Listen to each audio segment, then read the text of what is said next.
Welcome to DS English. My dear students of class 12th, how are you all? और जैसा कि हम सब जानते हैं, आपकी एनुअल एग्जामिनेशन का टाइम अब आ चुका है फॉर द सेशन 2024-25 और हरियाणा बोर्ड का जो इंग्लिश का एग्ज़ाम है 12th क्लास का वो 27 फरवरी 2025 को होना डिसाइड हुआ है। तो अब केवल 2 ही दिन बचे हैं आपके एग्ज़ाम में और आज की ये जो वीडियो है ये आपकी ह्यूज डिमांड पर मैंने प्रिपेयर की है। हालांकि ये जो वीडियो है ये थोड़ी सी लंबी होगी, लेकिन मेरी कोशिश ये रहेगी कि जितने भी डाउट्स आप सब स्टूडेंट्स मेरे से टाइम टू टाइम पूछ रहे थे उन सभी डाउट्स को मैं इस वीडियो के अंदर सॉल्व करूं और आपको एक इस तरह की मिनी रिवीजन टाइप से प्रोवाइड करूं और इस तरह से आपको बता दूं कि जो स्ट्रैटेजी रहेगी आपकी मार्क्स लेने की, मार्किंग स्कीम की, किस तरह से आप मिनिमम टाइम में मैक्सिमम मार्क्स स्कोर कर पाओगे, तो वो बहुत ही फैंटास्टिक सी स्ट्रैटेजी इस वीडियो के अंदर मैं इंक्लूड कर पाऊँ। तो ये सब मेरी कोशिश रहेगी।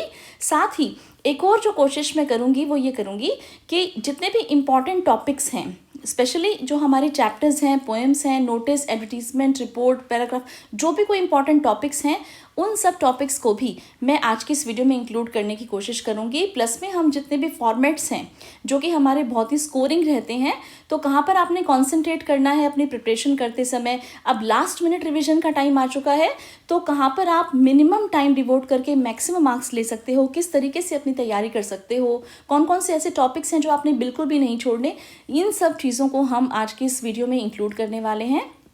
तो जितने भी आपके क्लास 12th के फ्रेंड्स हैं या मान लीजिए कोई रिलेटिव्स हैं इस तरह के जो एग्ज़ाम दे रहे हैं 12th क्लास का, हरियाणा बोर्ड का स्पेशली, तो आप उनके साथ इस वीडियो को बहुत ही अच्छे से शेयर करें, खूब ज़्यादा शेयर करें, इससे उन बच्चों को काफ़ी मदद मिलेगी।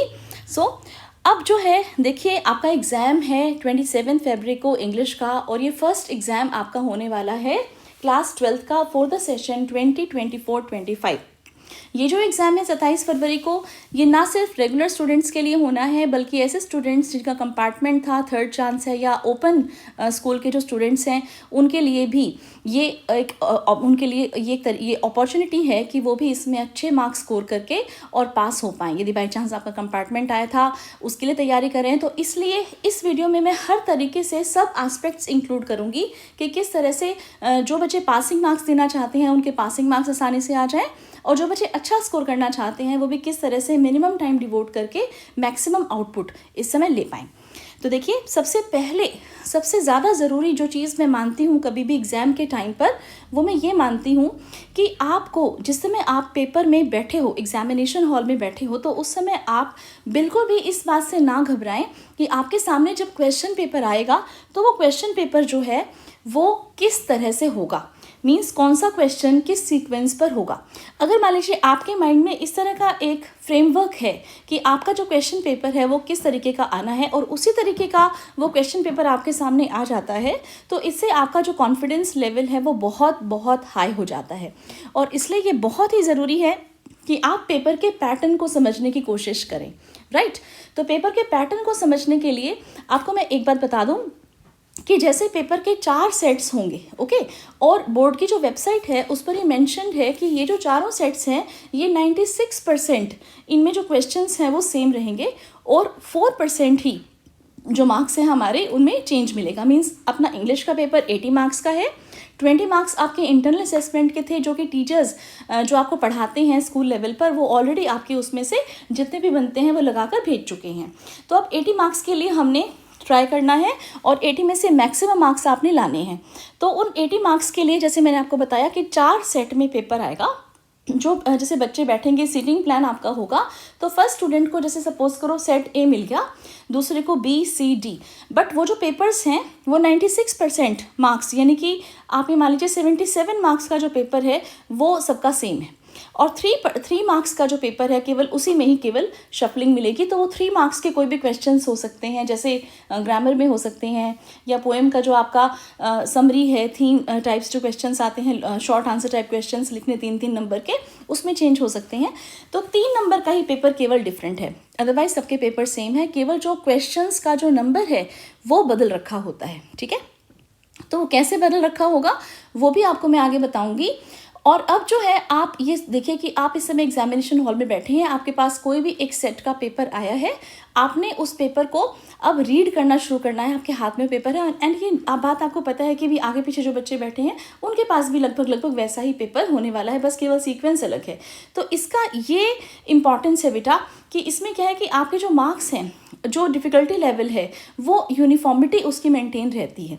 यानी कि अब कोई बच्चा ये नहीं कह सकता कि मेरा तो पेपर बहुत मुश्किल आ गया, उसका पेपर तो आसान आ गया। तो आप ये सोच सकते हो कि जो पेपर है वो लगभग सब बच्चों के पास सेम है। अब उस पेपर को आपने किस तरह से एनालाइज करना है, जैसे क्वेश्चन पेपर आपके हाथ में आता है तो उस समय आप इस बात का ध्यान रखना कि एक तो आंसर शीट आपको ऑलरेडी मिल चुकी है और उस पर आपने OMR जो फर्स्ट जो पेज होता है आंसर शीट का, उसके ऊपर आपने बहुत ही ध्यान से अपना रोल नंबर, सेंटर वगैरह, ठीक है, सब्जेक्ट वगैरह सब कुछ मेंशन करना होता है, नाम वाम सब अच्छे से लिखना, कोरिस्पॉन्डिंग सर्कल्स को डार्क करना, ठीक है। अब वो जो आंसर शीट है उस पर आपने अपनी डिटेल्स भर दी।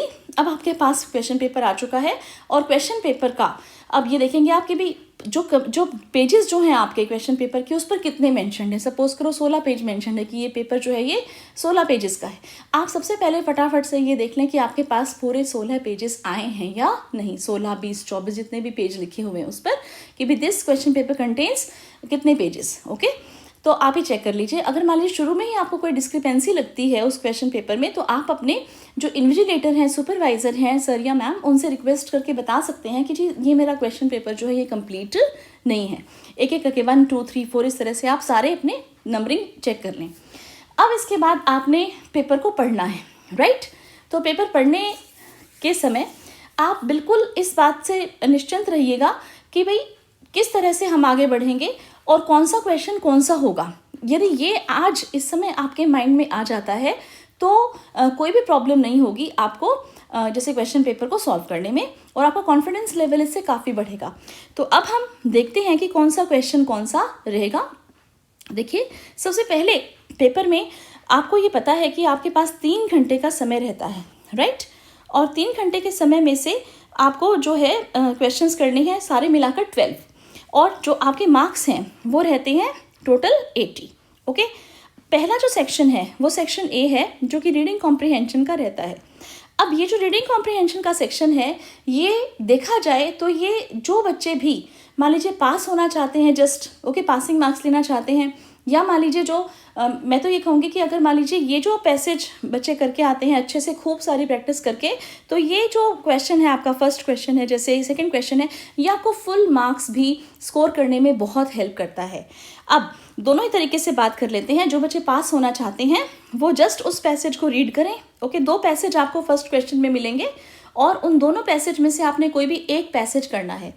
तो आप मेरे हिसाब से क्या करना कि आप 3-4 लाइनें, 4-5 लाइनें मतलब दोनों पैसेज की पढ़ के देख लेना। आपको कंपेयर करना है कि आपको कौन सा पैसेज आसानी से समझ में आ रहा है। हो सकता है उनमें से कोई एक टॉपिक ऐसा हो जो आपको जल्दी से माइंड में कैच हो जाए कि हाँ इस तरह से तो मैंने पहले भी पढ़ रखा है, तो ये टॉपिक से मैं फेमिलियर हूँ। तो आप क्या करना कि उसी पैसेज के ऊपर कॉन्सेंट्रेट करना, क्योंकि सभी पेपर्स में वही 2 पैसेजेस दिए हुए हैं। किसी के में पहले है कोई पैसेज, किसी के में दूसरे नंबर पर है, ठीक है। तो आप थोड़ा सा ये एनालाइज कर देना जल्दी से क्विकली कि कौन सा पैसेज आपको आसान लग रहा है।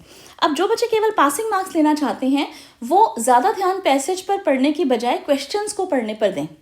क्वेश्चंस को अच्छे से पढ़ें और फिर ये फाइंड आउट करें कि क्वेश्चंस में जो कीवर्ड्स पूछे हुए हैं, मेन मोटे जो वर्ड्स लिखे हुए हैं वहाँ पर, वो वर्ड्स आपको पैसेज में कहाँ पर दिखाई दे रहे हैं। आपका जो क्वेश्चन का आंसर है वो वहीं पर ही कहीं छुपा हुआ मिलेगा, या तो उसी सेंटेंस में, या उस सेंटेंस से पहले, या जस्ट बाद में। ओके, तो फुल स्टॉप तक वो सेंटेंस रहता है, आपको पता है उसका एक सेंटेंस पहले, एक सेंटेंस बाद में, वो सेंटेंस खुद, तो वो 1, 2, 3 सेंटेंसेस के अंदर ही आपको आंसर मिल जाएगा। जो बच्चे इसमें पूरे मार्क्स लाना चाहते हैं इस पैसेज में, उनसे तो मैं यही सजेस्ट करती हूँ हमेशा कि आप जितनी ज़्यादा प्रैक्टिस करेंगे कॉम्प्रिहेंशन पैसेजेस की, आप उतने ही बढ़िया स्किल्ड हो जाएंगे फटाफट से आंसर्स फाइंड आउट करने में। ओके, तो इंग्लिश को, पैसेज को अच्छे से समझना है, इंग्लिश उसकी समझनी है कि वो क्या कहना चाहता है, फिर क्वेश्चंस को समझना है, उनके आंसर्स उसमें फाइंड आउट करने हैं। बट सबने जो काम करना है वो ये है कि पैसेजेस को अच्छे से पढ़ना है, यदि मान लीजिए आप टाइम बचाना चाहते हैं तो केवल एक ही पैसेज पर ध्यान दें, ओके। दूसरे पैसेज को आप बिल्कुल छोड़ दो। यदि मुश्किल लग रहा है वो पैसेज तो आप दूसरे पैसेज पर आओ, ओके। तो कोई एक पिक कर लें, उसी पर ही पूरा ध्यान दें, और फिर उसके बाद जो आगे जो क्वेश्चंस दिए हुए हैं उनका विशेष ध्यान रखेंगे सभी स्टूडेंट्स कि वो क्वेश्चंस कितने होंगे। तो ये आपके जैसे मान लीजिए पेपर का फर्स्ट क्वेश्चन है, क्वेश्चन नंबर 1, और ये जो है इसमें आपके पास ये 10 मार्क्स का रहेगा। कितने मार्क्स का रहेगा? 10 मार्क्स का। 10 मार्क्स में से हम देख पा रहे हैं यहाँ पर कि आपके 5 जो हैं वो MCQ क्वेश्चंस पूछे जाएंगे और 5 यहाँ पर ऑब्जेक्टिव क्वेश्चंस लिखा हुआ है। इसका मतलब होता है कि 1 वर्ड या 1 answer type, 1 sentence type, okay, answer. तो यहाँ पर 5 MCQs हैं। MCQs का मतलब आप बच्चे सब अच्छे से जानते ही हैं। MCQ का मतलब होता है कि कोई भी एक क्वेश्चन दिया हुआ है और फिर उसके बाद उसका जैसे मान लीजिए फर्स्ट पार्ट है ये, और फिर उसका A, B, C और D, इस तरह से 4 ऑप्शन दे रखे होते हैं बेटा। इन 4 ऑप्शंस में से कोई भी एक सही होता है।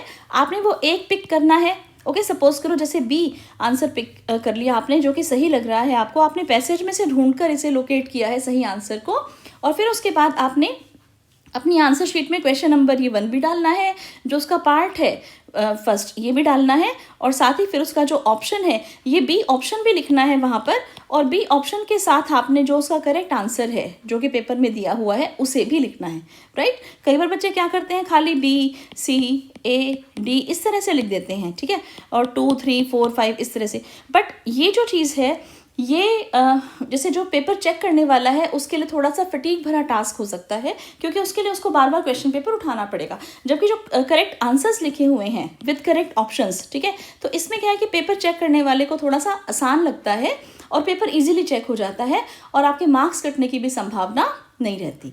तो ये चीज़ आप ध्यान रखेंगे। और इसमें भी फिर ये थोड़ा सा डाउट आ जाता है बेटा पेपर चेक करते समय कि आपने पहले वाला पैसेज अटैम्प्ट किया है या दूसरे वाला पैसेज अटैम्प्ट किया है, ठीक है। तो उसमें फिर आपके मार्क्स कटने की संभावना रहती है कि B, C, A, D किस तरह से ऑप्शंस मिलाएगा पेपर चेक करने वाला, है ना। तो इसमें क्या है कि आप पूरा ही आंसर लिखें। आप क्वेश्चन नंबर को जो पेपर में क्वेश्चन नंबर दिया है उसी क्वेश्चन नंबर के हिसाब से लिखें, फिर पार्ट, फिर उसके बाद जो ऑप्शन है उस ऑप्शन को भी आप पूरा करेक्ट लिखें और साथ ही उसका जो करेक्ट आंसर है उसको भी मेंशन करें। कई बार क्या होता है बेटा कि जैसे हालांकि आप 12th क्लास के स्टूडेंट्स हैं, लेकिन फिर भी जो चीज़ मैंने ऑब्जर्व की है वो ये है कि आप केवल MCQ क्वेश्चंस पर तो ध्यान देते हैं, बट ये जो 5 क्वेश्चंस और हैं आपके, ओके, जिसमें हमने पैसेज में से फाइंड आउट करके या तो 1 वर्ड में या 1 सेंटेंस में आंसर लिखने हैं, आप इन्हें करना भूल जाते हैं, या पता नहीं जानबूझकर नहीं करते, या आपको ये लगता है कि ये मुश्किल होंगे, बट आपने ऐसा बिल्कुल भी नहीं करना। देखिए ये जो पार्ट है आपका अनसीन पैसेज का, इसमें किसी भी तरह की ग्रामेटिकल मिस्टेक या स्पेलिंग मिस्टेक पर ज़्यादा ध्यान नहीं दिया जाता।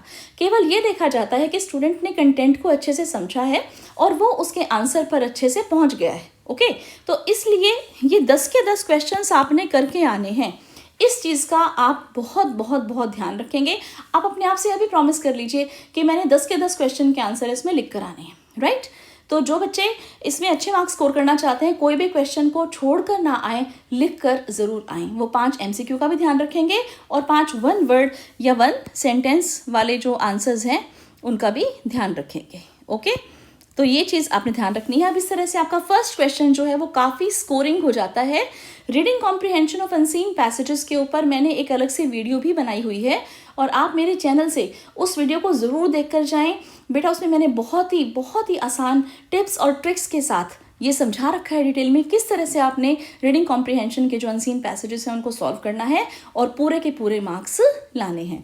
फिर भी आपको मान लीजिए इस क्वेश्चन में कोई डाउट लगता है तो आप मुझे कमेंट सेक्शन में लिखकर पूछ लीजिए, क्योंकि कई बार बच्चे पूछ लेते हैं कि मैम सिनोनिम है, एंटोनिम है या सिमिलर मीनिंग वाला वर्ड है, ऑपोजिट है, तो इसको कैसे सॉल्व करना है, तो मैं उसका आंसर भी आपको ज़रूर दूंगी। अब फर्स्ट क्वेश्चन आपके माइंड में आ चुका है जिसमें हमने 2 पैसेज देखे, बट हमने एक ही पैसेज अटेम्प्ट करना है और एक ही करना, क्योंकि बहुत लंबा पेपर होता है, दोनों पैसेज के चक्कर में आप मत जाना। अब सेकंड क्वेश्चन पर आते हैं। सेकंड क्वेश्चन जो है आपका वो है आपका नोट मेकिंग का, ओके। अब नोट मेकिंग का जो ये टॉपिक है, ये इससे आसान टॉपिक और कोई भी नहीं है, ओके। किस तरह से है नोट मेकिंग का टॉपिक आसान? क्योंकि आप ये देखिए, इसके लिए आपको पहले से किसी भी तरह की प्रिपरेशन की ज़रूरत नहीं है। केवल एक चीज़ आपने ध्यान में रखनी है कि नोट मेकिंग का फॉर्मेट क्या रहता है, वो मैं कोशिश करती हूँ कि इसी स्लाइड पर आपको समझा दूँ, ओके। अब जैसे मान लीजिए नोट मेकिंग का जो फॉर्मेट है इसके लिए आपने क्या ध्यान रखना है, सबसे पहले आपने पैसेज को जल्दी से पढ़ना है। एक ही आएगा इसके अंदर पैसेज, और पैसेज में डिफरेंट डिफरेंट पैराग्राफ्स बेशक से हो सकते हैं। ओके, एंड आप ये देखिए कि सबसे पहले आप उस पैसेज को पढ़ेंगे, और पढ़ने के बाद जो है आप ये देखेंगे कि जो उसका टाइटल जो है वो क्या निकल के आ रहा है। ओके, टाइटल आप निकाल लीजिए।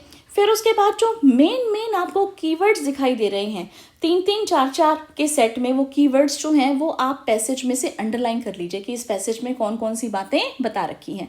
सपोज करो बहुत ही आइडियल सा कोई पैसेज आ जाता है, सपोज करो फास्ट फूड पर आ गया, ठीक है, तो हो सकता है सबसे पहले फास्ट फूड को डिफाइन कर रखा हो, फिर उसके बाद ये बता रखा हो कि फास्ट फूड में हम क्या क्या चीज़ें इंक्लूड करते हैं, फास्ट फूड खाते हैं तो उसके क्या क्या जैसे मान लीजिए नुकसान हैं, ठीक है, डिसएडवांटेजेस हैं हमारी हेल्थ के लिए। फिर उसके बाद लास्ट में हो सकता है सॉल्यूशन बता रखा हो। तो इस तरह से हो सकता है 4 भागों में वो पैसेज हमारा बट जाए। अब उसके बाद जो है आपने क्या करना है कि मेन हेडिंग्स और सब हेडिंग्स वाला काम करना है, और साथ के साथ आपने 4 कम से कम और 5 या 6 मैक्सिमम एब्रीविएशंस बना लेनी है। एब्रीविएशंस का मतलब क्या होता है, शॉर्ट फॉर्म्स। ओके, तो जब आप नोट मेकिंग का काम करने के लिए बैठेंगे तो आप ये देखिए, एक सेकेंड, मैं थोड़ा सा इसको स्क्रीन को क्लीन कर देती हूँ, और यहाँ पर ही मैं आपको नोट मेकिंग समझाने की कोशिश करती हूँ किस तरह से आपने करना है। तो जब आप नोट मेकिंग का काम करने के लिए बैठेंगे तो उस समय आपने ये बात ध्यान रखनी है कि आपके माइंड में ऑलरेडी नोट मेकिंग का फॉर्मेट क्या रहता है ये माइंड में रखना है। और नोट मेकिंग के फॉर्मेट के लिए आप ये ध्यान रखेंगे कि आपको बनाने हैं जी 2 बॉक्स, एक थोड़ा सा बड़ा बॉक्स बनेगा और एक बनेगा आपका छोटा बॉक्स।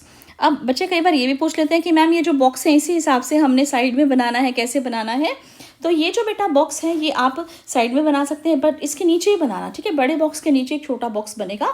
अब ये जो आपका फर्स्ट जो बॉक्स है, यहाँ से जैसे मान लीजिए आप क्वेश्चन नंबर 2 अटैम्प्ट कर रहे हैं, तो यहाँ पर आप सबसे पहले लिखेंगे टाइटल। ओके, टाइटल, और इसको कर देंगे डबल अंडरलाइन। फिर इसके बाद कॉलन लगा के जो भी टाइटल आपने सपोज करो पैसेज का फाइंड आउट किया है, जैसे फास्ट फूड, ओके, इसको भी आप क्या कर देंगे, डबल अंडरलाइन। फिर इसके बाद आप लिखेंगे यहाँ पर नोट्स, क्या लिखेंगे, नोट्स, इसको भी कर देंगे डबल अंडरलाइन। फिर उसके बाद कॉलन लगाएंगे।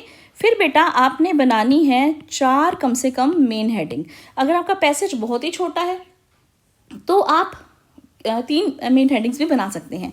हर एक मेन हेडिंग यानी कि इसमें जो मेन जो बात है वो क्या कह रखी है पहले पैराग्राफ में या शुरुआत की 4-5 लाइनों में, उसे लिखना है और यहाँ पर अंडरलाइन करना है। सपोज करो यहाँ पर लिखा है हमारे पास मीनिंग ऑफ फास्ट फूड, तो ये हमारी हो गई मेन हेडिंग। मीनिंग क्या है बेसिकली, तो उसके लिए हम लिखते हैं, उसको डिफाइन करेंगे।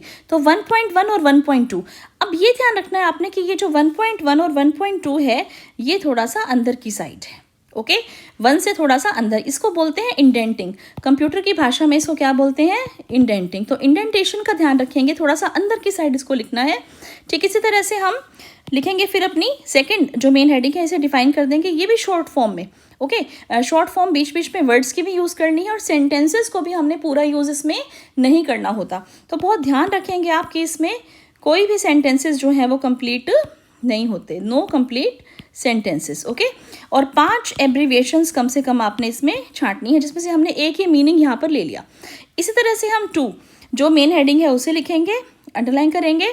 फिर उसके बाद 2.1 और 2.2 को लिखेंगे।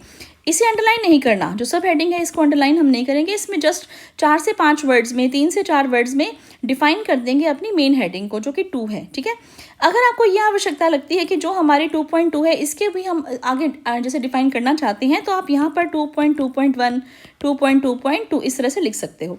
फिर ठीक इसी तरह से थर्ड का भी ऐसे करना है, फोर्थ का भी ऐसे करना है, 3.1, 3.2, 4.1, 4.2। इस तरह से आप फॉर्मेट फॉलो करके अगर नोट मेकिंग करके आओगे, और साथ में फिर यहाँ पर आप लिख देंगे लिस्ट ऑफ एब्रीविएशंस।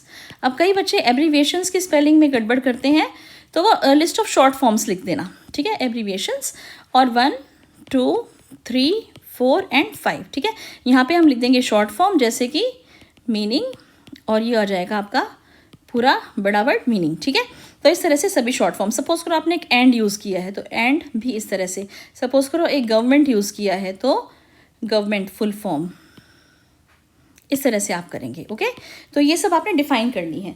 आप किसी भी लॉन्ग वर्ड की शॉर्ट एब्रीविएशन अपनी मर्जी से बना सकते हैं।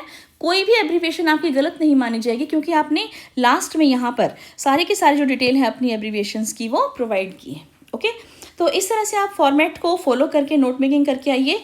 आपके 1 नहीं, 2 नहीं, 3 नहीं, 4 नहीं, बल्कि 5 के 5 मार्क्स इसके अंदर आपके पक्के हैं।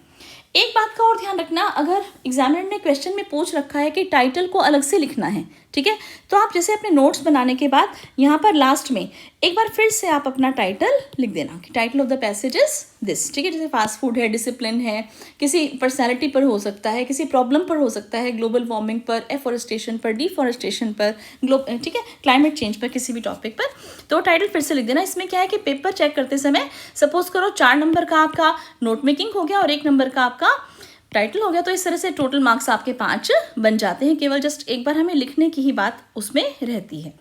तो ये आपको मैंने समझाया नोट मेकिंग के बारे में। इसमें फिर भी यदि मान लीजिए आपको कोई डाउट है तो आप मेरे से फिर से कमेंट सेक्शन में डालकर पूछ सकते हैं कमेंट कि मैम नोट मेकिंग में हमें ये नहीं समझ में आया। जो कुछ भी आपको प्रोवाइड करना है मैं ज़रूर उसका सॉल्यूशन प्रोवाइड करूंगी। अब सेकंड क्वेश्चन के बाद हम नेक्स्ट क्वेश्चन की ओर आगे बढ़ते हैं। एंड नेक्स्ट क्वेश्चन जो है अपना वो है नोटिस, एडवर्टीजमेंट और पोस्टर। ओके, अभी जो नोटिस, एडवर्टीजमेंट और पोस्टर है इसमें हमारे पास इंटरनल चॉइस है, राइट। ये देखिए, ये इंटरनल चॉइस है और इंटरनल चॉइस का मतलब क्या है कि हमारे पास नोटिस भी पूछा जाएगा, एडवर्टीजमेंट का भी एक क्वेश्चन आएगा और पोस्टर का भी एक क्वेश्चन आएगा। तो इनमें से हमने एक कोई भी जो भी हमें अच्छे से आता है वो करना है। तीनों के ही फॉर्मेट में शॉर्ट में आपको इस समय बता देती हूँ ताकि आप इनमें से जिसमें भी कंफर्टेबल फील करें उस पर अपना आंसर लिख कर आएँ। बच्चे कई बार मेरे से पूछते हैं कि मैम इंपॉर्टेंट नोटिस के टॉपिक बता दो या इंपॉर्टेंट एडवर्टीजमेंट या इंपॉर्टेंट पोस्टर के टॉपिक बता दो। तो बेटा देखिए, हर बार बोर्ड में चेंज करके क्वेश्चन पूछा जाता है, तो जितने भी प्रीवियस ईयर्स के क्वेश्चंस हैं आप जस्ट उनको करके चले जाओ, ठीक है। उनसे ही मिलता जुलता कोई भी टॉपिक आपसे इसमें भी पूछ लेंगे। तो जहाँ तक मान लीजिए आपके नोटिस की बात है, ओके, नोटिस में हमने किस चीज़ का ध्यान रखना है, नोटिस में भी हमने एक बॉक्स बनाना है। ओके, इस तरह से एक बॉक्स बनेगा और उस बॉक्स के अंदर आप कोशिश करना कि ये जो 4th लाइन है इसे आप अभी मत लगाना, ठीक है। केवल 3 लाइनें और पूरी फुल लेंथ शीट यूज़ करना। एक और चीज़, नोट मेकिंग में भी आप ध्यान रखेंगे कि फुल लेंथ शीट यूज़ करेंगे। फुल लेंथ शीट का क्या मतलब होता है, फुल लेंथ शीट का मतलब होता है कि सपोज करो कि आपका जो आंसर है वो लिखते लिखते और पेज आधे पेज तक आ गया, ठीक है, तो आपने जो बाकी आधा पेज है उसे ऐसे ही छोड़ देना है, ब्लैंक PTO करके आप लिख देंगे। जैसे लास्ट में यहाँ पर प्लीज़ टर्न ओवर की शॉर्ट फॉर्म है ये। और फिर उसके बाद आप पूरा जो शीट है उसको यूज़ करो ताकि जो है ना आपके जो ये बॉक्स हैं या जो आपका कंटेंट है जो ऑर्गेनाइज्ड लगना चाहिए वो उसमें जैसे मिसमैच ना करें। ओके, तो नोटिस की हम बात कर रहे थे। नोटिस में सबसे पहले लिखा जाता है बेटा इंस्टीट्यूशन का नाम, फिर इसके बाद एक लाइन खाली छोड़ी जाती है, फिर इसके बाद हम ये वर्ड लिखते हैं नोटिस, ठीक है। इसमें अपने स्कूल का नाम आता है, फिर नोटिस लिखते हैं, फिर इसके बाद फिर से एक लाइन खाली छोड़ी जाती है और यहाँ पर हम लिख देते हैं डेट, ठीक है। आप डेट लिखेंगे 27 फरवरी 2025, फिर एक लाइन खाली छोड़ देते हैं और उसके बाद यहाँ पर हम लिखते हैं अपना जो भी टॉपिक है उसको अंडरलाइन कर देते हैं, फिर यहाँ से हम लिखना शुरू करते हैं, ठीक है। एक ही भाषा आप केवल नोटिस की याद करके जाओ, कोई भी प्रॉब्लम आपको नहीं आएगी। जो टॉपिक आपके क्वेश्चन में पूछा है बस वो टॉपिक यहाँ पर लिख देना, ठीक है। जैसे अभी मुझे ध्यान आ रहा है कि 11th क्लास में आई थिंक एनुअल मैगजीन के लिए जो है एक नोटिस पूछा हुआ था, तो inviting write-ups for annual magazine ये टॉपिक हो सकता है आपका। एनुअल स्पोर्ट्स जो ऑर्गेनाइज हो रहा है, कोई टूर ऑर्गेनाइज किया जा रहा है, ब्लड डोनेशन कैंप ऑर्गेनाइज किया जा रहा है, इस तरह के topics, poster making, painting contest, debate contest, eco club के ऊपर कोई एक्टिविटी कराई, बालिका मंच का कुछ कराया, इस तरह की ही एक्टिविटीज़ जो हैं ये मोस्टली पेपर में पूछी जाती हैं।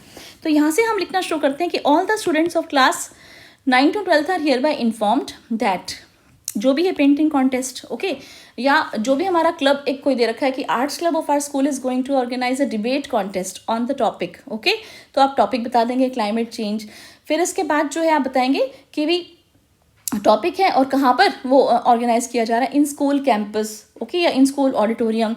आप टाइम बताएंगे एट 10 AM, ठीक है, ऑन, साथ में आप डेट बताएंगे। तो डेट, टाइम, वेन्यू और जो इवेंट ऑर्गेनाइज किया जा रहा है उसकी सारी डिटेल आप फर्स्ट लाइन के अंदर अपनी मेंशन करेंगे।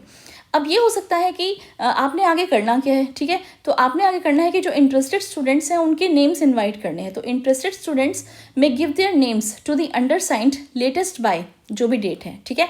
तो डेट का मतलब क्या है कि जैसे मान लीजिए एक तो ये डेट है जब आप नोटिस ड्राफ्ट कर रहे हैं, फिर एक डेट वो आ गई जिस दिन वो आपका इवेंट होना है, और आपने जो तीसरी डेट डालनी है कि स्टूडेंट्स ने कौन सी डेट तक अपने नाम देने हैं, वो डेट हो जाती है बेटा उन दोनों डेट्स के बीच की। मीन्स जिस दिन आपका इवेंट होना है उससे जस्ट पहले की डेट आप उसमें मेंशन कर सकते हैं। फिर एक लाइन और है, वो भी आप याद करके जाएं कि फॉर फर्दर डिटेल्स या फॉर मोर इन्फॉर्मेशन कॉन्टेक्ट दी अंडरसाइंड। अब ये लाइन लिखने के बाद आप बिल्कुल सेफ हो जाते हो कि कोई भी डिटेल यदि मान लीजिए आपसे इसमें मेंशन करनी रह गई है तो वो पूछी जा सकती है। किससे पूछी जा सकती है? अंडरसाइंड से। अब अंडरसाइंड का क्या मतलब है? ये वर्ड बार बार आया है, ठीक है। अंडरसाइंड,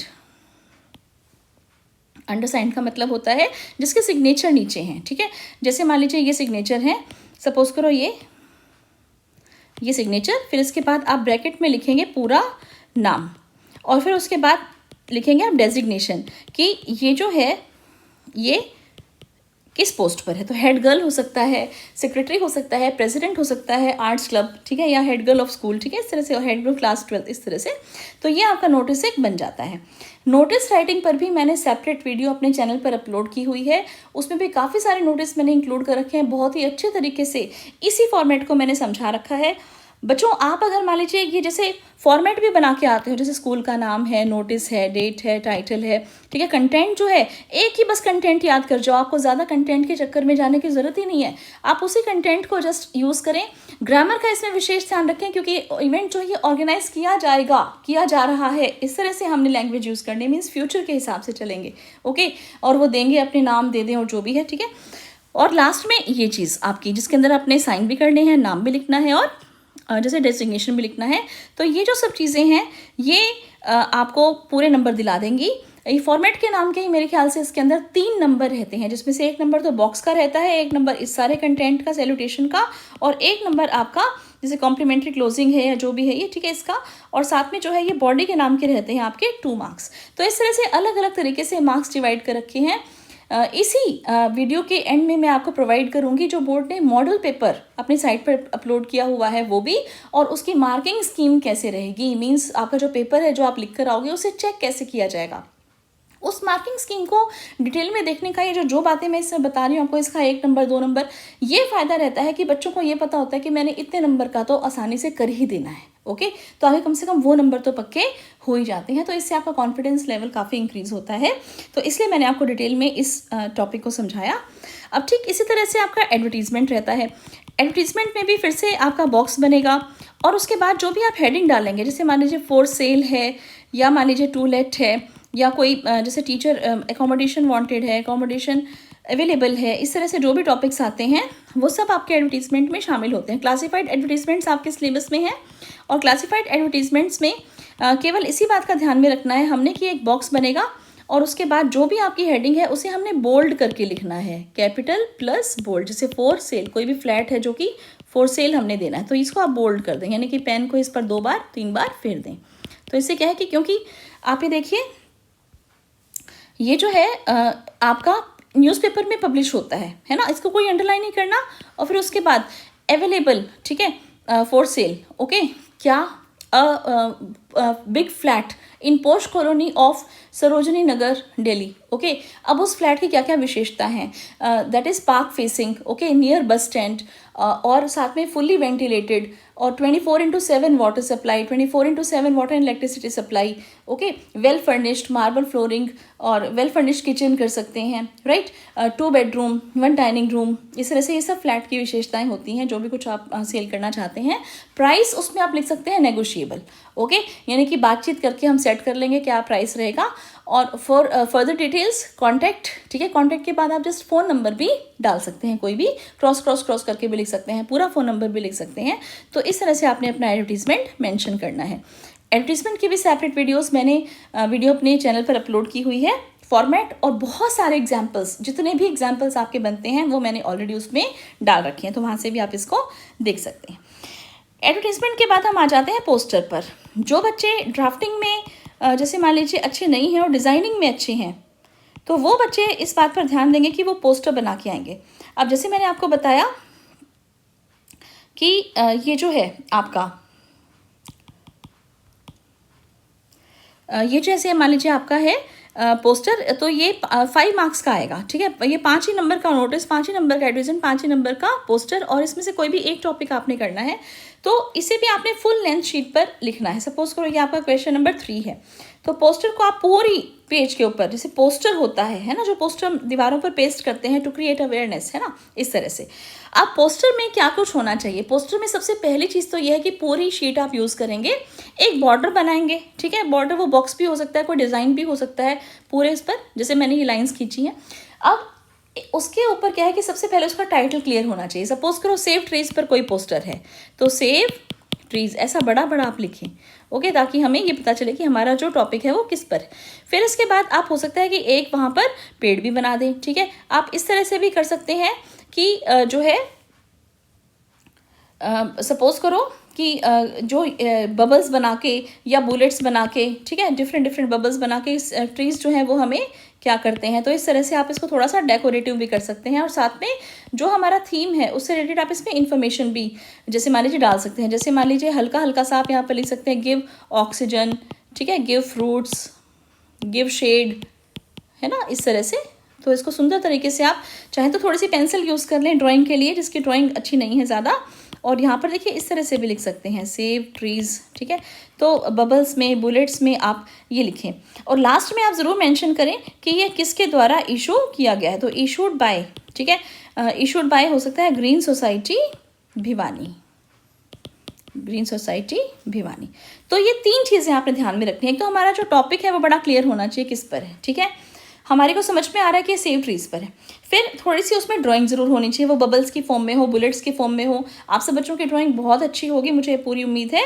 और जिनकी नहीं है वो अगर जस्ट सिंपल भी बना देंगे तो भी बस मैसेज कन्वे होना ज़रूरी होता है। और तीसरी चीज़ जो है वो है कि इशूड बाय, किसके द्वारा इशू वो किया गया है। ये 3 चीज़ें अगर हैं, पूरी शीट यूज़ कर रखी है, थोड़ा सा बॉर्डर बना रखा है, तो आपको इसमें भी बहुत ही अच्छे मार्क्स मिल जाते हैं। तो इस तरह से आप ये देखिए कि ये पोस्टर मेकिंग आपका रहेगा। आपको तीनों में से जो टॉपिक आसान लगता है वो आप करें, ठीक है। मैं कोशिश तो यही करती हूँ अपने बच्चों को कि नोटिस करके आएँ, क्योंकि नोटिस में क्या है कि मैक्सिमम कंटेंट हम लिखते हैं, है ना। तो उसमें क्या है कि टीचर को मार्क्स देने में बड़ी आसानी रहती है। लेकिन अगर मान लीजिए सपोज कीजिए कि थोड़ी सी ये दिक्कत रहती है कि भाई नहीं लिखना है ज़्यादा, तो आप पोस्टर बना के भी काम चला सकते हो। अब नेक्स्ट जो है हमारा वो है पैराग्राफ और रिपोर्ट। अब इसमें भी मेरे से स्टूडेंट्स पूछते हैं कि मैम थोड़े इंपॉर्टेंट टॉपिक्स आप बता दीजिए। तो देखिए मैंने पैराग्राफ में और रिपोर्ट में दोनों में ही जितने भी टॉपिक्स बनते हैं वो ऑलरेडी अपने चैनल पर वीडियोस में डाल रखे हैं, कवर कर रखे हैं। पैराग्राफ राइटिंग पर मेरी अलग से वीडियो अवेलेबल है और रिपोर्ट राइटिंग पर अलग से वीडियो अवेलेबल है। इस वीडियो में आपको शॉर्ट में बता देती हूँ कि पैराग्राफ में जैसे मान लीजिए एक तो हेडिंग ज़रूर आएगी, ठीक है, आपने जो भी टाइटल है वो लिखना है, साथ में नीचे लिखेंगे बाय लाइन, बाय ABC। अगर आपको कोई नाम क्वेश्चन पेपर में गिवन है तो आप वो नाम यूज़ करेंगे।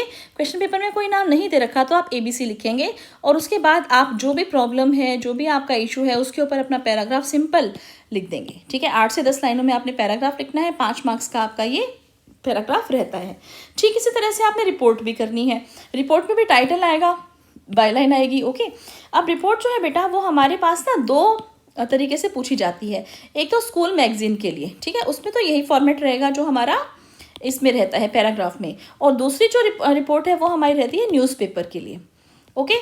तो न्यूज़पेपर के लिए जो रिपोर्ट रहती है उसमें हमें थोड़ा सा चेंज क्या करना है कि जो हमारा टाइटल है उसे हम अंडरलाइन करने की बजाय बोल्ड कर देंगे, ओके, क्योंकि वो न्यूज़पेपर में पब्लिश हो रही है।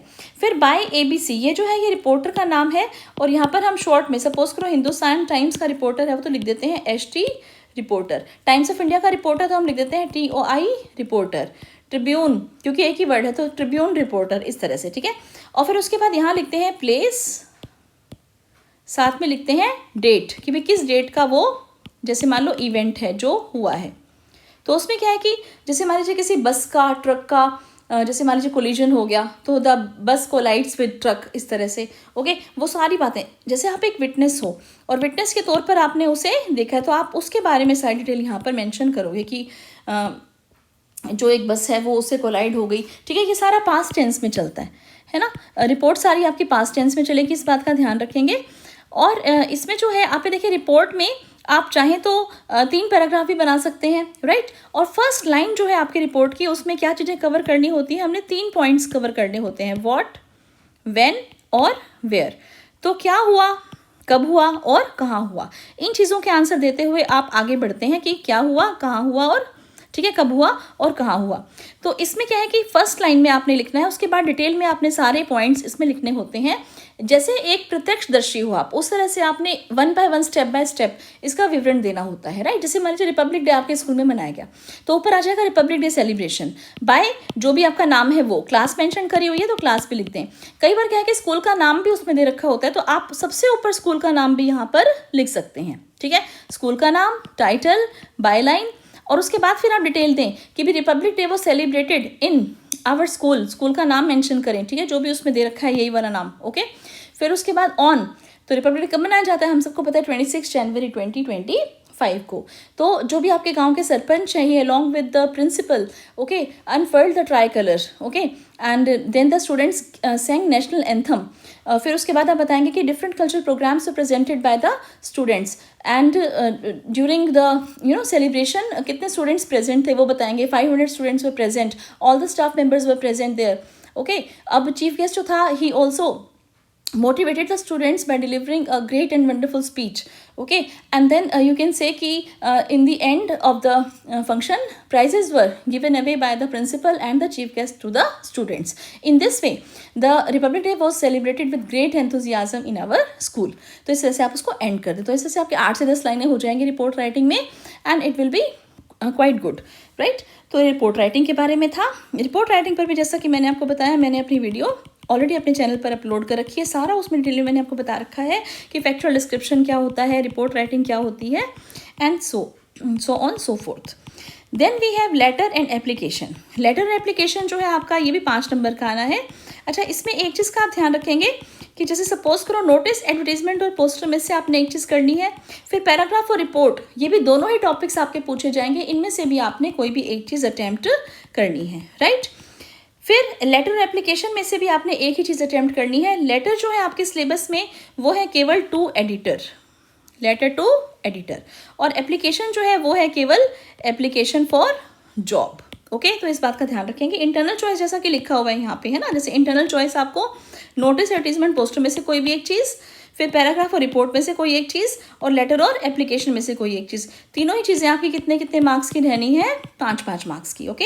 तो सपोज करो आप लेटर टू एडिटर अटेम्प्ट कर रहे हो, तो सबसे पहले सेल्फ एड्रेस आता है, आपको पता है, फिर एक लाइन छोड़ देंगे, डेट आती है, फिर एक लाइन छोड़ देंगे जो राइटर्स मतलब जो रिसीवर्स एड्रेस है वो आता है, जो कि हमारा दी एडिटर है, ठीक है। यहाँ पे सेंडर्स एड्रेस में जो राइटर्स एड्रेस है वो आता है, जो कि पेपर में हो सकता है दे रखा हो, क्वेश्चन में ध्यान से देख लेना, नहीं दे रखा हो तो आप कोई भी जैसे मान लीजिए एज्यूम करके कोई भी एड्रेस अपना लिख सकते हो। ज़्यादा करो एग्जामिनेशन हॉल भी लिख सकते हो, ओके, एग्जामिनेशन हॉल भिवानी या एग्जामिनेशन हॉल ABC, फिर द एडिटर, और फिर उसके बाद आप लिखते हैं न्यूज़पेपर का नाम, जैसे मान लीजिए द टाइम्स ऑफ इंडिया।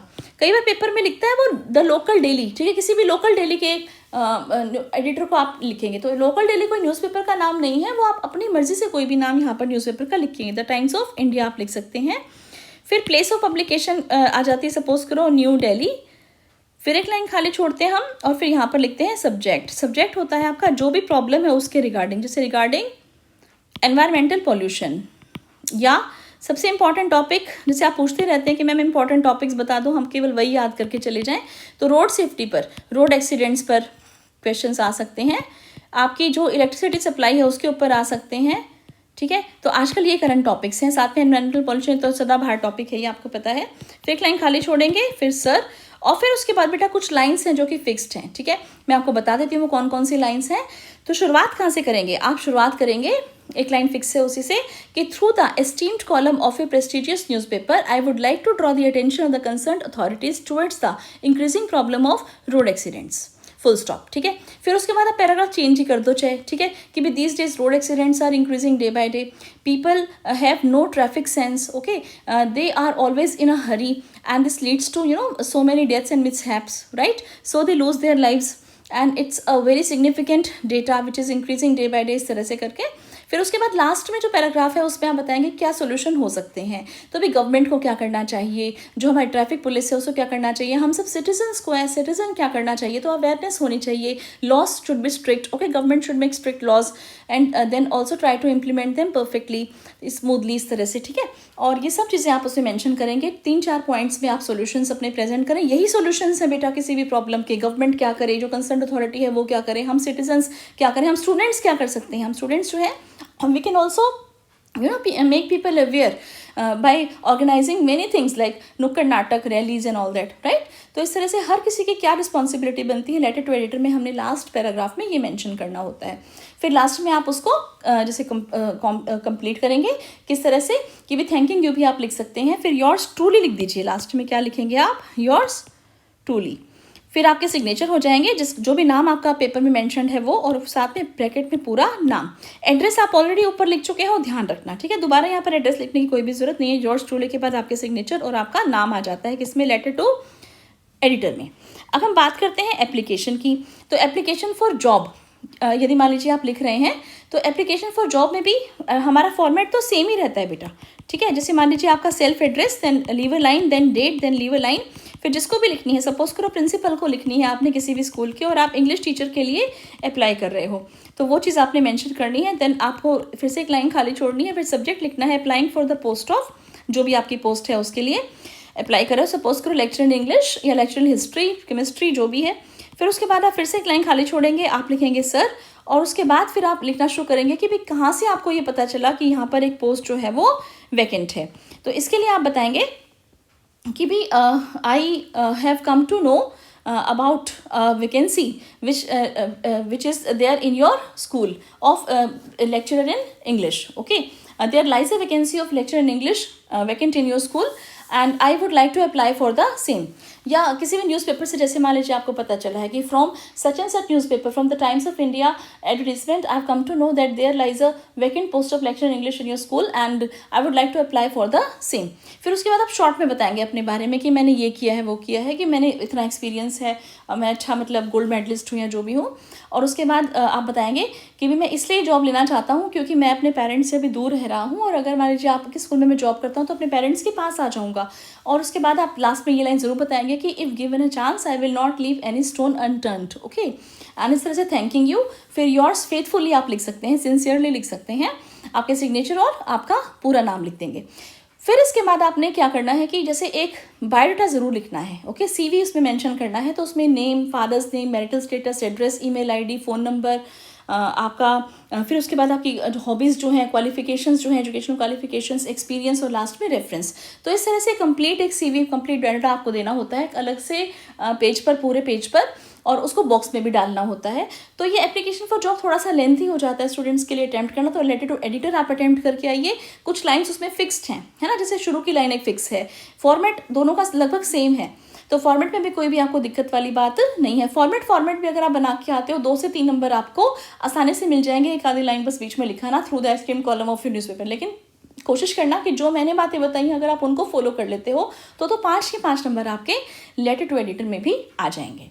तो आप इस तरह से देख सकते हैं कि first question, second question, third, fourth and fifth question तक हमने यहाँ पर डिस्कस कर लिया है। अब नेक्स्ट क्वेश्चन पर आते हैं हम, ओके।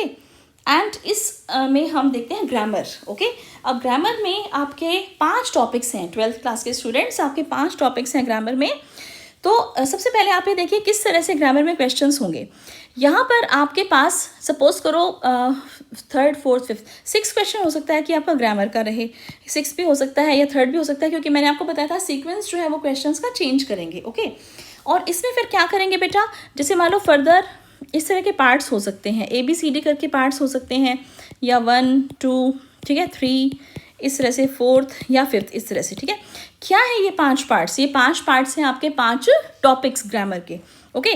तो इसमें एक है आपका करेक्ट फॉर्म ऑफ वर्ब भरने के हिसाब से टेंस, एक है आपका मॉडल्स, एक है आपका आर्टिकल्स, एक आपकी पूछी जानी है नरेशन, और एक आपकी पूछी जानी है वॉइस। हर एक पार्ट में आपके पास 3 क्वेश्चंस होंगे, ओके। 3 में से first question, second question, third question जो रहेगा ना आपका, वो रहेगा आपका MCQ। First question, second question, third question, एक क्वेश्चन यानी कि एमसीक्यू कोई सा भी हो सकता है, फर्स्ट भी हो सकता है, ठीक है। आर्टिकल्स में भी इसी तरह से, आर्टिकल्स में तो वैसे कोई खास बात ही नहीं है ऑप्शन आने की, क्योंकि सबको पता है ए एन दा या क्रॉस, ओके।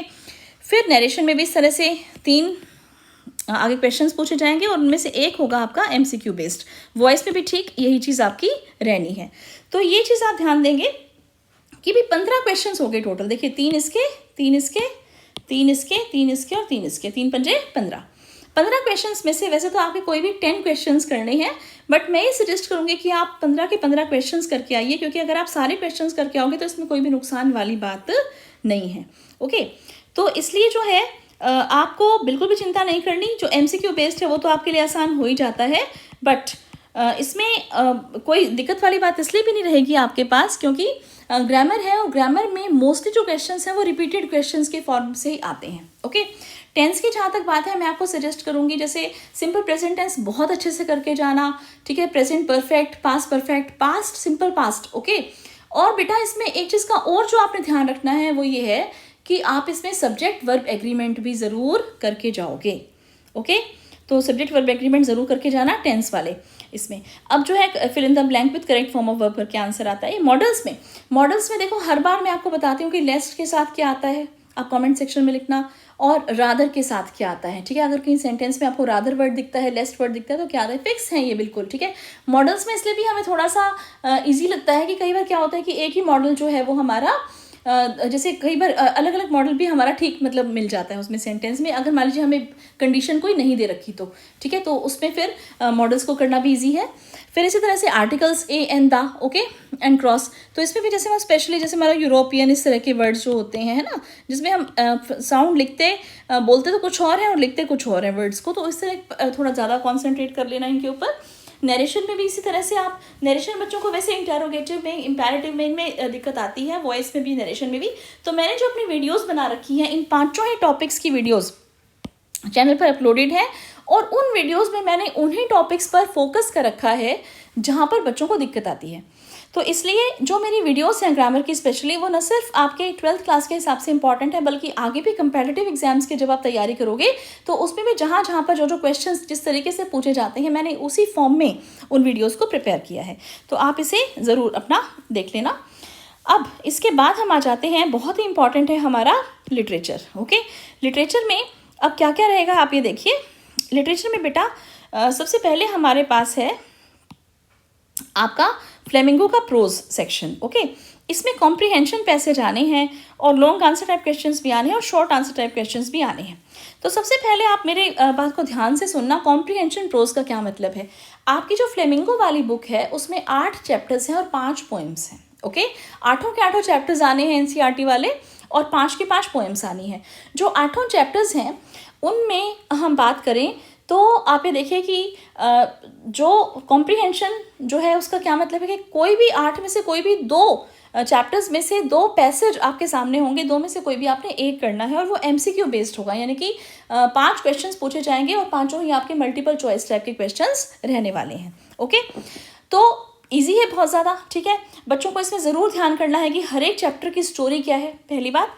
फिर किस चैप्टर का क्या नाम है, प्रॉपर नाम, ठीक है, और उसका राइटर कौन है। फिर उसके बाद जो बाकी जो आंसर्स हैं वो भी उसी पैसेज में से ढूंढ के आपने लिखने हैं। तो आप सोच सकते हो कि कितना आसान है इस क्वेश्चन में 5 में से 5 नंबर लाना, वो भी 2 आएंगे और 2 में से भी हमने एक करना है, और वो भी एमसीक्यू बेस्ड करना है। अब इसी तरह से लॉन्ग आंसर टाइप क्वेश्चंस हैं। लॉन्ग आंसर टाइप क्वेश्चंस जो है आपके फ्लेमिंगो के, वो भी आपको 2 आएंगे इंटरनल चॉइस, ठीक है। 2 पूछे जाए, 2 में से कोई भी एक करना है। इसमें मोस्टली बच्चे क्या करके आते हैं, इसमें मोस्टली बच्चे समरी करके आते हैं।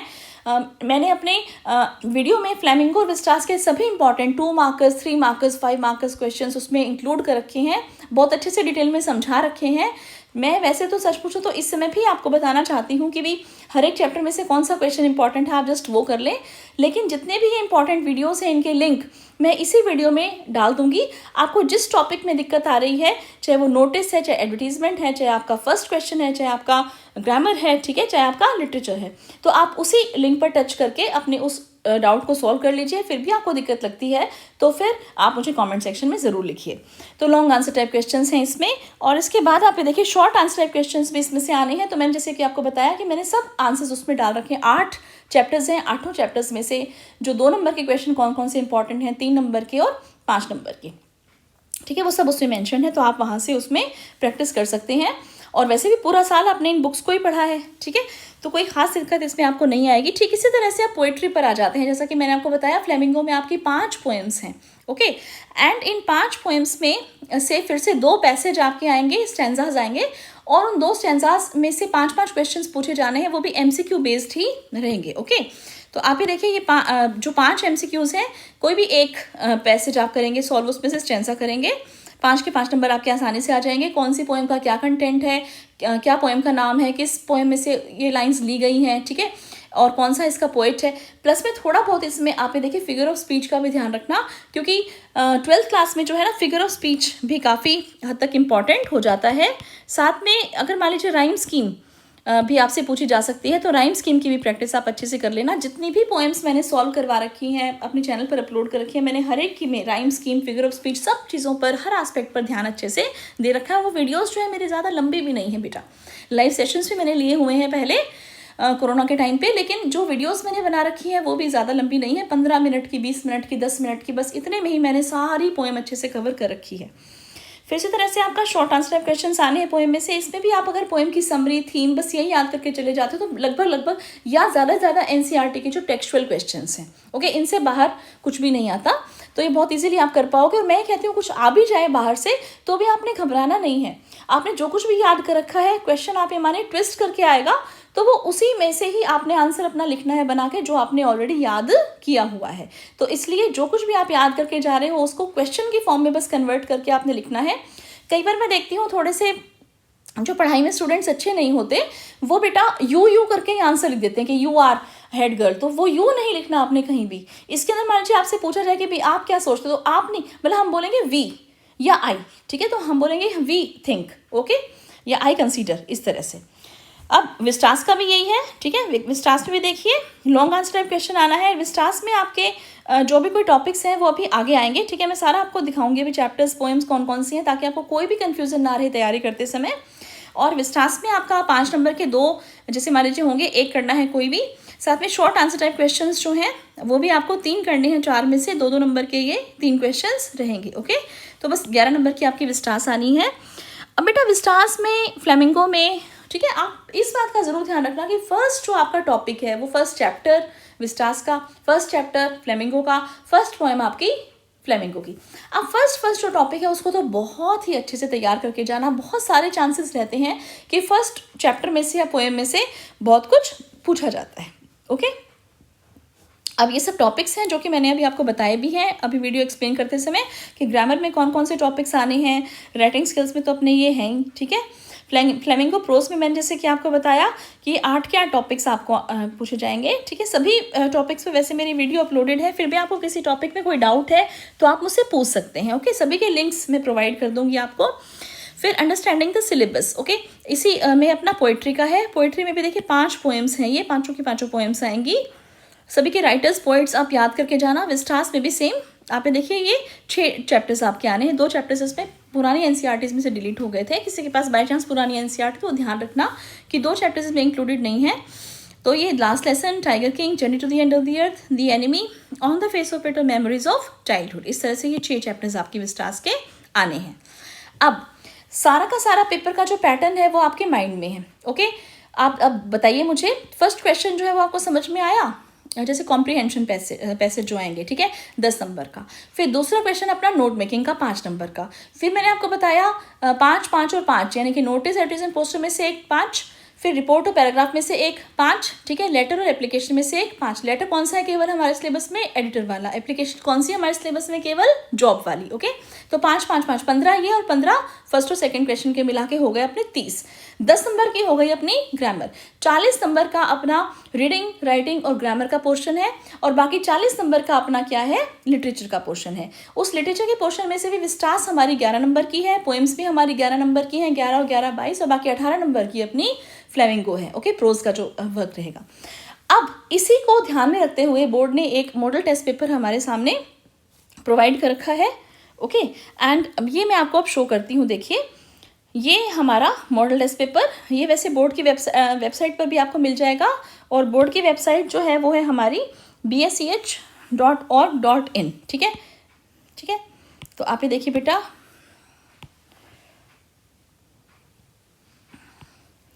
bsch.org.in। ठीक है, अब ये है हमारी बोर्ड की साइट, और इस पर भी ये अवेलेबल है। इस तरह से आपके सामने पेपर रहेगा। ओके, आप इसे देखिए, यहाँ पर सेट ए जैसे मेंशन्ड है, यहाँ पर अपना रोल नंबर लिखते हैं। ठीक है, ये सारा कुछ, और अब इसको हम देखते रहेंगे।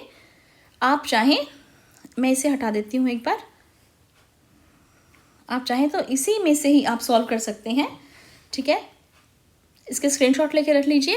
ये देखिए, फर्स्ट क्वेश्चन आपका सामने है आपके, और फर्स्ट क्वेश्चन में एक पैसेज ये है, 10 मार्क्स के क्वेश्चंस हैं, एक नंबर के 10 क्वेश्चंस आप देख सकते हैं। शुरू के 5 क्वेश्चंस अपने MCQ बेस्ड हमें दिखाई दे रहे हैं, आगे के जो 5 हैं वो 1 वर्ड या 1 सेंटेंस टाइप से दिखाई दे रहे हैं। कोई भी टिप्स ट्रिक्स, कोई प्रॉब्लम आपको इसमें हो तो मेरा वीडियो ऑलरेडी अपलोडेड है, लिंक आपको इसी वीडियो के डिस्क्रिप्शन बॉक्स में मैं प्रोवाइड करूँगी। ये अपना दूसरा ऑप्शन है, अगर आप करना चाहें तो फर्स्ट क्वेश्चन में से आपको इन दोनों में से करने हैं। ओके, ये अपना सेकंड क्वेश्चन आ गया। ओके, सेकंड क्वेश्चन में आप देख सकते हो, ये नोट मेकिंग का है, 5 नंबर का। ठीक है, based on the understanding of the make notes. ठीक है, एब्रीविएशंस भी बनानी है, जस्ट मैंने आपको अभी समझाई है सारी चीज़ें। एप्रोप्रिएट टाइटल भी इसमें लिखना है। ओके, नोट मेकिंग का जो फॉर्मेट है मैंने आपको बताया था। ठीक है, फिर से बता देती हूँ। बड़ा बॉक्स बनाएंगे एक, ठीक है, फुल लेंथ शीट को यूज़ करेंगे। क्वेश्चन नंबर 2 लिखेंगे यहाँ पर। सबसे पहले टाइटल, ठीक है, टाइटल लिखना है, कॉलन, फिर नोट्स लिखना है। ठीक है, फिर उसके बाद 1 2 3 4, 1.1 1.2, ठीक है, 2.1 2.2, 3.1 3.2, 4.1 4.2, 4.3। एक छोटा बॉक्स और बनाएंगे और यहाँ पर मेंशन करेंगे लिस्ट ऑफ एब्रीविएशंस, यानी कि 4 से 5 जो भी आपने शॉर्ट फॉर्म्स लिखनी है बीच बीच में, उनको यहाँ पर आपने एक्सपेंडेड फॉर्म में लिखना है। ठीक है, तो ये आपका नोट मेकिंग का। फिर आपका ग्रामर का इसमें दे रखा है, जैसे कि मैंने आपको बताया शफलिंग होगी क्वेश्चंस की, है ना, तो आपका ग्रामर 3rd नंबर पे भी आ सकता है। ये देखिए, fill in the blanks with appropriate modals auxiliaries. पहले 2 क्वेश्चंस खुद सॉल्व करने हैं और एक क्वेश्चन इस पे MCQ बेस्ड रहेगा। ये fill in the blank type से रहेंगे बाकी दोनों। चेंज द नरेशन में भी दोनों ये हमने चेंज द नरेशन करनी है। ओके, और तीसरा जो क्वेश्चन है उस पर MCQ में से एक ऑप्शन छांटना है। कैसे लिखना है आंसर आपको पता ही है। सपोज करो इसे मुस्कान सेड टू यंगर सिस्टर पे हीड्स टू योर स्टडीज, हमने इसमें जैसे निकाला है, तो मेरे ख्याल से यही फर्स्ट लग रहा है मुझे, ठीक, इसका टू पे हीड्स टू हर स्टडीज़। तो इसमें देखिए ए जो ऑप्शन है, ठीक है, मुस्कान टोल्ड हर सिस्टर टू पे हीड्स टू हर स्टडीज़, तो यहाँ पर ए भी लिखना है हमने आंसर में, और ये पूरा आंसर भी लिखना है। फिर इसी तरह से यहाँ पर fill in the blank with suitable articles wherever necessary. Cross piece में ऑप्शन में रहता है, आपको पता है, water in this tank is portable, तो इसमें देखिए द वाटर आ जाएगा, क्योंकि ये स्पेसिफिक कर रखा है वाटर को। आर्टिकल्स पर, टेंस पर, नरेशन पर, वॉइस पर, सब पर मेरी वीडियोस अवेलेबल हैं। वॉइस में भी ठीक इसी तरह से करना है, बहुत ही अच्छे तरीके से और डिटेल में, जैसे कि मैंने आपको बताया कॉम्पिटिटिव लेवल के हिसाब से मैंने उनको समझाया है। ज़रूर आप देखना, बिल्कुल स्किप मत करना। फिर वॉइस भी इस तरह से, ठीक है, एंड फिर इसके बाद हमारी correct form of verb. Okay, 2 हमने फिल इन द ब्लैंक्स के हिसाब से भरनी है और ये हमने MCQ में से छांटना है। अब सेक्शन C में, ठीक है, ये अपना नोटिस है। ओके, फिर ये हमारा एडवर्टीजमेंट है और ये हमारा पोस्टर है। ओके, यूज़ ऑफ ड्रग्स पर पोस्टर पूछा हुआ है, और जो नोटिस है हमारा फैंसी ड्रेस कंपटीशन ऑर्गेनाइज हो रहा है, जैसा कि मैंने आपको बताया ही था। ठीक है, फिर एडवर्टीजमेंट भी हमारा इसी तरह से क्लासिफाइड कॉलम्स के लिए क्या कहता है, ये sell your first floor of newly constructed house. ठीक है, मैंने फ्लैट के लिए बताया था, ये हाउस के लिए बस इतना ही चेंज है। तो ये आपके इन 3 में से कोई भी एक करना है। 4th में ABC, 5th में भी से भी आप देखिए एक रिपोर्ट, एक ये एडिटर दिया हुआ है लेटर टू, क्योंकि शफलिंग हो सकती है क्वेश्चंस की, है ना। मैंने जैसे लेटर टू 3rd नंबर बताया था, बट यहाँ पर क्या है, ये बीच में आ गया है। फिर ये देखो हिंट भी दे रखे हैं हमें, इन हिंट्स को ज़रूर यूज़ करना, ठीक है। और फिर इसी तरह से एडवर्टीजमेंट आपने देखा है कोई और अप्लाई करना है आपने कौन सी पोजीशन को, अभी देखते हैं हम। ये एडवर्टीजमेंट इन्होंने पब्लिश करके दे दिया। अब यहाँ पर क्या चाहिए, देखो कंप्यूटर ऑपरेटर की पोस्ट के लिए अप्लाई करना है। कहाँ पर करना है, तो मैनेजर के नाम लेटर लिख देंगे, ठीक है। ये हमारी कंपनी का एड्रेस है यहाँ पर, ठीक है। अब ये देखो डायरेक्टर को लिखना है, सॉरी यहाँ पर मेंशन किया हुआ है कि डायरेक्टर को इस जगह के, और बायोडाटा भी देना है इसके अंदर, ठीक है। थोड़ा सा लॉन्ग हो जाता है ये, इसको अगर करें तो एक पे प्रैक्टिस करके चले जाएं, फिर उसके बाद कोई दिक्कत नहीं आएगी। एंड जैसे कि आपकी पोस्ट है इसके हिसाब से अपनी क्वालिफिकेशंस वगैरह भी बायोडाटा में हमारी चेंज हो जाती हैं। फिर ये देखिए रिपोर्ट राइटिंग है इको क्लब पर, ठीक है। प्रिपेयर रिपोर्ट करनी है आपने, ट्री प्लांटेशन वीक मनाया था इको क्लब के अंडर, उस पर रिपोर्ट बनानी है।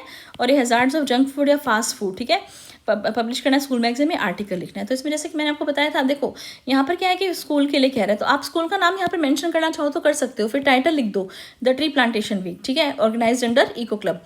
फिर बाय लाइन, ठीक है, बाय देखो इसके अंदर जो है ना ये दे रखा है कि आप विष्णु हो या देवी का हो, तो यहाँ पे विष्णु या देवी का लिख देना, ओके। फिर उसके बाद आप जो भी डिटेल्स हैं आप की भी ऑर्गेनाइज किया गया, क्या कुछ उसमें एक्टिविटीज़ करी गई, फर्स्ट डे क्या हुआ, सेकंड डे क्या हुआ, ठीक है, कितने ट्रीज लगाए, कैसे अवेयरनेस फैलाई, वो सब बातें आप मेंशन करोगे। आर्टिकल में भी इसी तरह से जंक फूड के बारे में बता दो क्या होता है, ठीक है, क्या क्या कुछ उसमें इंक्लूडेड है, क्यों लोग उसकी ओर जा रहे हैं, टेस्ट में कैसा होता है, न्यूट्रिशन में कैसा होता है, क्या उसके अब हार्मफुल इफेक्ट्स हो रहे हैं और क्या उसके लिए हम सोल्यूशन करें कि भी लोग उससे दूर हो जाएं। अब ये देखिए सेक्शन डी लिटरेचर, एंड इसमें जो है आप ये देखो ये वही चीज़ है। अभी देखिए इसमें भी शफलिंग हुई है क्वेश्चंस की, तो हमारे पास पहले पोएम का स्टेंसा है, ठीक है, माय मदर 66 में से हमें दिख ही रहा है। फिर 5 इसमें MCQ पूछे गए हैं, और इन 5 MCQs को या तो करें आप, या फिर ये है देखिए it is in the news, ये हमारे रोड साइड स्टैंड में से है, ठीक है।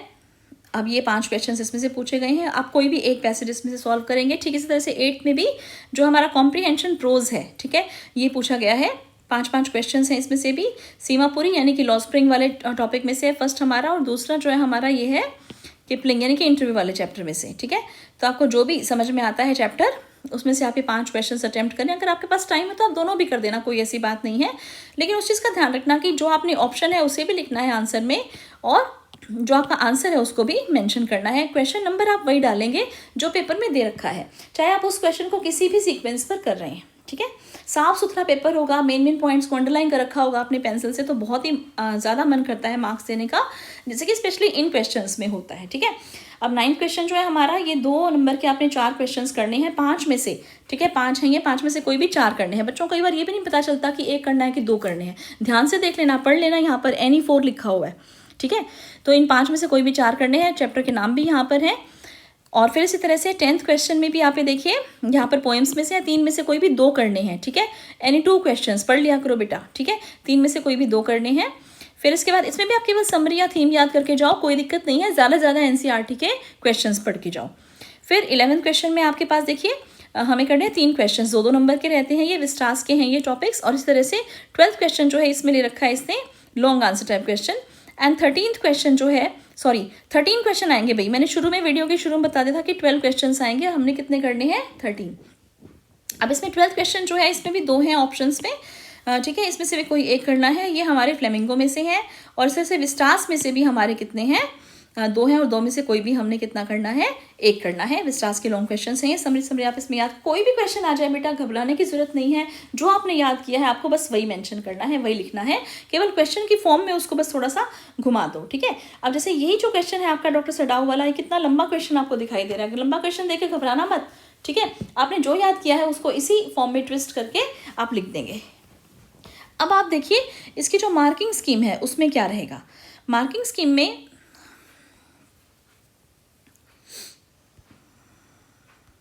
ये देखो, अब ये जो आपने पेपर देखा है ये इसके सॉल्यूशंस हैं, ठीक है। आपकी जब फुल प्रिपरेशन हो जाए आप इस पेपर को ज़रूर सॉल्व करना, और उसके बाद ये जो करेक्ट आंसर्स हैं, ठीक है, देखो इसने भी इसी तरह से लिखा हुआ है ना 1, B, 2, A, और जो करेक्ट आंसर है वो भी मेंशन किया हुआ है। ये जो मार्किंग स्कीम है ये भी बोर्ड ने प्रोवाइड की अपनी साइट पर, अगर आप थोड़े से भी अवेयर हैं तो बोर्ड ने ये सारे मॉडल टेस्ट पेपर्स और मार्किंग स्कीम्स डाल रखी हैं, वो इसीलिए ताकि आपके मार्क्स बहुत ही आसानी से आ सकें, आप अच्छे से अपने बोर्ड एग्जाम्स की प्रिपरेशन कर सको। ये देखिए 1 word answer, 1 sentence answer, okay. तो ये इस तरह से आपने अटेम्प्ट करना है। आप चाहो तो ऊपर AB भी लिख सकते हो, कौन से वाला पार्ट अटेम्प्ट कर रहे हो, ठीक है, तो आप ज़रूर मेंशन कर सकते हो। नोट मेकिंग में देखिए टाइटल का 1 नंबर मिलेगा, एब्रीविएशन का 1 नंबर मिलेगा, कंटेंट के 3 नंबर मिलेंगे, यहाँ पर बाइफरकेट कर रखा है ना। तो आप ये देखिए यहाँ पर बॉक्स की कमी है, तो बॉक्स ज़रूर होना चाहिए, ठीक है। और फिर बॉक्स में ही यहाँ तक कंप्लीट आप कर देंगे इसको, और फिर इसके बाद जो है ये आपकी एब्रीविएशंस के लिए आप सेपरेट बॉक्स यहाँ पे बनाई रखा है, कोई दिक्कत नहीं है। इस तरह से ग्रामर में आप देख सकते हैं दो तो हमारे फिल इन द ब्लैंक्स थे मॉडल्स में, और थर्ड में हमारा MCQ बेस था। ठीक, यही चीज़ हर एक सेंटेंस में की हुई है, नरेशन में भी, आर्टिकल्स में भी। आप देख सकते हो, देखो आर्टिकल्स में डी ऑप्शन में जैसे क्रॉस था, डी भी लिखा है, इसे क्रॉस भी लगाया है, इससे से इसमें भी, और इसमें पूरा पूरा सेंटेंस लिख दिया है। ओके, फिर नोटिस में भी आप देखिए, नोटिस में फॉर्मेट के नाम का 1 नंबर रहता है आपका। ठीक है, कंटेंट के नाम के 3 नंबर लिखते हैं और एक्यूरेसी के नाम का 1 नंबर रहता है। तो ये देखिए, ये इस तरह से आपका फॉर्मेट का रहता है। ठीक है, ये आप लिखें इस तरह से। नोटिस एडवर्टीजमेंट करना है तो इसका भी सेम है। ये देखिए, फॉर सेल थोड़ा सा और सेंटर में आ जाएगा आपका यहाँ पर। और इसके बाद आपका पोस्टर, लेटर टू एडिटर।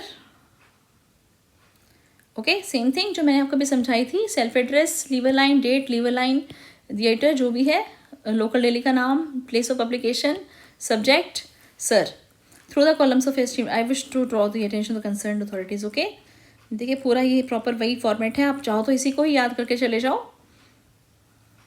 फिर इसके बाद ये आपकी एप्लीकेशन है। This is in response to advertisement published in this for the post of computer operator in esteem organisation, I wish to apply for the same. Okay, तो ये आपका biodata है। बायोडाटा के लिए आप जैसे अलग से बॉक्स बना देंगे, थोड़ा सा यहाँ पर ठीक नहीं दिख रहा है। ठीक है, इस तरह से आप एक अलग से बॉक्स बनाएंगे बायोडाटा आप बीच में यहाँ पे सेंटर में भी लिख सकते हो। ठीक है, ये सब क्वालिफिकेशंस, रेफरेंसेस, एक्सपीरियंस सब मेंशन किया हुआ है यहाँ पे। फिर इस तरह से आपकी रिपोर्ट रहेगी। रिपोर्ट में फॉर्मेट के नाम का 1 नंबर, कंटेंट के नाम के 2 नंबर, एक्सप्रेशन के नाम का 1 नंबर और एक्यूरेसी के नाम का 1 नंबर। ये देखिए सेम जो मैंने आपको बताया था, टाइटल, बायलाइन, और फिर आपकी रिपोर्ट लिखी गई है। यहाँ पर भी इन्होंने प्लेस लिखा है, डेट लिखी है, कोई ऐसी बात नहीं है। ठीक है, आप ऐसे भी मेंशन कर सकते हैं या आप स्कूल का नाम ऊपर भी लिख के आ सकते हैं। कंटेंट हो गया आपका रिपोर्ट का, एंड ये है आपका पैराग्राफ। पैराग्राफ में भी आप यहाँ पर बाय लाइन ज़रूर लिख देना। ठीक है, ये आपका पैराग्राफ है। पैराग्राफ देखो, एक ही पैराग्राफ दिया हुआ है। अब लिटरेचर का देखिए, ठीक इसी तरह से जैसे मैंने आपको बताया था, ऑप्शन भी और उसका कॉरेस्पॉन्डिंग आंसर भी। ओके, 7th में, 8th में सेम थिंग। फिर 9th में भी आप देख सकते हैं मॉडल आंसर्स हैं सारे। तो इतना इतना आंसर आपने ज़रूर लिखना है किसी भी क्वेश्चन का, जिसमें इंपॉर्टेंट आपको वर्ड लगे तो आप उसको in honour of his last, जैसे ये इंपॉर्टेंट है ना, इसको आप पेंसिल से अंडरलाइन करो, बहुत अच्छा लगेगा। ठीक है, garbage to them is gold. ठीक है, गोल्ड को अंडरलाइन कर दो, मीन्स ऑफ सर्वाइवल को अंडरलाइन कर दो, है ना, और bread and roof over their head, इसको अंडरलाइन कर दो, तो बहुत अच्छा लगता है। इस तरह से मेन जो पॉइंट्स हैं उनको आप ज़रूर अंडरलाइन करें। इन क्वेश्चंस की प्रैक्टिस करें जो मॉडल पेपर में दे रखे हैं। इन क्वेश्चंस को आप अच्छे से रीड आउट करें। ओके, आंसर्स को अच्छे से रीड आउट करें। तो ये सारे मॉडल आंसर्स हैं। ठीक है, ये फिर इसके बाद आप देखिए लॉन्ग आंसर टाइप क्वेश्चंस हैं।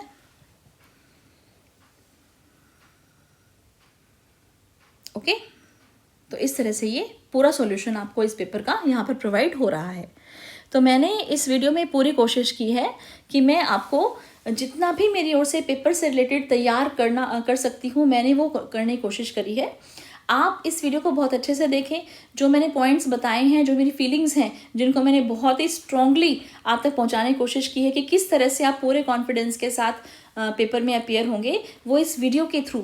ठीक है, मेरी बहुत गुड वाइब्स भी, बहुत सारी बेस्ट विशेस भी, और बहुत सारी आपके लिए मैं बहुत सारी पावर भगवान से मांगती हूँ, स्ट्रेंथ मांगती हूँ कि बहुत ही अच्छे से और बहुत ही पॉजिटिविटी के साथ आप अपनी प्रिपरेशन करें, और उससे भी बढ़ के जैसे प्रिपरेशन करें आपका एग्ज़ाम ये हो पाए। फिर भी आपको कोई डाउट्स हैं तो आप मुझे ज़रूर कमेंट सेक्शन में लिखें।